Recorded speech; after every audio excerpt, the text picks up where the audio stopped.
പൊന്നാനി ഉപജില്ലാ കലോത്സവം Veliyankode government higher secondary സ്കൂളിൽ ഇന്ന് 4ാം ദിവസമാണ്. നാളെയാണ് കലോത്സവത്തിന്റെ സമാപനം.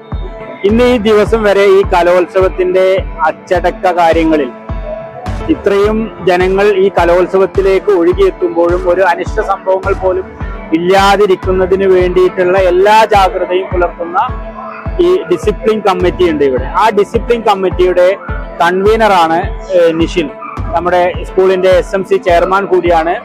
അദ്ദേഹം ഈ ഒരുക്കങ്ങളും ഇവിടെ ഇതുവരെ നടത്തിയ പ്രവർത്തനങ്ങളെ സംബന്ധിച്ചും നിങ്ങളുമായി സംസാരിക്കും. എന്താണ് ഈ കലോത്സവത്തിന്റെ ഒരുക്കങ്ങളുമായിട്ട് ബന്ധപ്പെട്ട് നിങ്ങൾ നടത്തിയ പ്രവർത്തനങ്ങൾ? നമ്മള് 5ാം തീയതി മുതൽ ഇന്ന് വരെയുള്ള കാര്യങ്ങളിൽ നോക്കുകയാണെങ്കിൽ വളരെ ചിട്ടയായ പ്ലാനിങ്ങോട് കൂടിയാണ് നമ്മൾ ഈ ഡിസിപ്ലിൻ കൊണ്ടു നടക്കുന്നത്.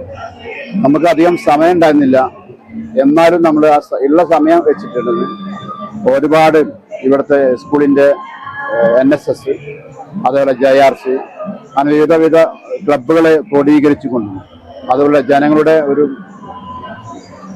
സപ്പോർട്ടും കൂടിയിട്ടുള്ള അതുപോലെ അധ്യാപക സംഘടനകളും ഇതൊക്കെ ചേർന്നുകൊണ്ട് ഒരു ഡിസിപ്ലിൻ കമ്മിറ്റി ഉണ്ടാക്കി അതിൽ നിന്നും തെരഞ്ഞെടുത്ത വ്യക്തികളെ അതാത് ഡ്യൂട്ടിക്ക് നിശ്ചയിച്ചുകൊണ്ടാണ് നമ്മൾ ഈ പ്രോഗ്രാം നടത്തുന്നത്. അതുപോലെ നമ്മുടെ ഈ പോലീസിന്റെ ഇവിടുത്തെ സർക്കിൾ ഇൻസ്പെക്ടർ അവരുടെ സാന്നിധ്യവും വിവിധ വകുപ്പുകളെ യോജിപ്പിച്ചുകൊണ്ടാണ് ഈ ഡിസിപ്ലിൻ കമ്മിറ്റി ഉണ്ടാക്കിയത്. അവരുടെ എല്ലാവരുടെയും സഹായത്തോടെയാണ് ഇതുവരെ യാതൊരു പ്രശ്നങ്ങളും ഇല്ലാണ്ട് തന്നെ അവർക്ക് നല്ല സുഗമമായി പ്രോഗ്രാം കാണാനും വിശാലമായ ഈ ഒരു അന്തരീക്ഷം, സ്കൂളിന്റെ അന്തരീക്ഷം വളരെ നല്ല രീതിയിൽ എല്ലാവർക്കും ഇഷ്ടപ്പെടാനും ഈ നല്ല അറ്റ്മോസ്ഫിയറായ രീതിയിലാണ് നമ്മൾ പ്ലാൻ ചെയ്തിട്ടുള്ളത്. ഗ്രൗണ്ടുകളാണെങ്കിലും അതായത് സ്റ്റേജുകളാണെങ്കിലും കൺജസ്റ്റഡ് ഇല്ലാണ്ട് വളരെ എല്ലാവർക്കും ബുദ്ധിമുട്ടില്ലാണ്ട് പരിപാടി കാണാനൊക്കെയുള്ള ഒരു വേദി നമ്മൾ ഉണ്ടാക്കിയിട്ടുണ്ട്. ഈ ഡിസിപ്ലിൻ കമ്മിറ്റിയുടെ കൺവീനർ എന്നതിലപ്പുറം ഈ സ്കൂളിന്റെ SMC ചെയർമാൻ കൂടിയാണല്ലോ. ഈ സ്കൂളിലേക്ക് കലോത്സവം എത്തിയപ്പോഴുണ്ടായ ആ ഒരു അനുഭവം, അതിന്റെ നിങ്ങളുടെ ഇത്രയും ഇന്ന് 4ാമത്തെ ദിവസമാണ്, ഈ 4 ദിവസത്തെ പ്രവർത്തനങ്ങളും ഒക്കെ ആയിട്ട് സ്കൂളിന്റെ കാര്യങ്ങൾ എങ്ങനെയാണ് നോക്കിക്കാണുന്നത്? ഞങ്ങൾ ആദ്യം ആശങ്ക ഉണ്ടായിരുന്നു. ഞങ്ങൾക്ക് എങ്ങനെയാണ് ഈ ഒരു ചെറിയ സമയം കൊണ്ട് തന്നെ ഇങ്ങനെ ഒരു തയ്യാറാക്കാമെന്നുള്ള ഒരു ആശങ്ക ഉണ്ടായിരുന്നു.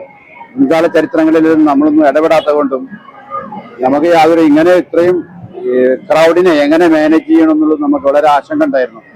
പക്ഷെ അതിൽ നിന്ന് വ്യത്യസ്തമായി ജനങ്ങളുടെ പൂർണ്ണ സപ്പോർട്ടും അതേപോലെ ഇവിടുത്തെ മീഡിയ, അതേപോലെ ഇവിടുത്തെ സ്കൂളിന്റെ അന്തരീക്ഷ സെക്യൂരിറ്റി സിസ്റ്റം ഓരോ കുട്ടികളുടെയും അത് വ്യക്തമായ ഐഡന്റിഫൈ ചെയ്യാനും AI ടെക്നോളജി ഉപയോഗിച്ചുകൊണ്ട് അവരുടെ ആരൊക്കെ വരുന്നുണ്ട്, ആരൊക്കെ എന്തൊക്കെ രീതിയിൽ പ്രവർത്തിക്കുന്നുണ്ട് എന്ന് കറക്റ്റ് മോണിറ്റർ ചെയ്ത് ആ ഭാഗങ്ങളിലേക്ക് വളണ്ടിയേഴ്സിനെ എത്തിച്ചുകൊണ്ടും അതുപോലെ അധ്യാപകരുടെയും ഇടപെടൽ ഉണ്ടായിട്ടും ആ ഭാഗങ്ങളൊക്കെ ക്ലിയർ ആക്കിക്കൊണ്ടും നമ്മൾ നടന്നുകൊണ്ടിരിക്കുന്നത്.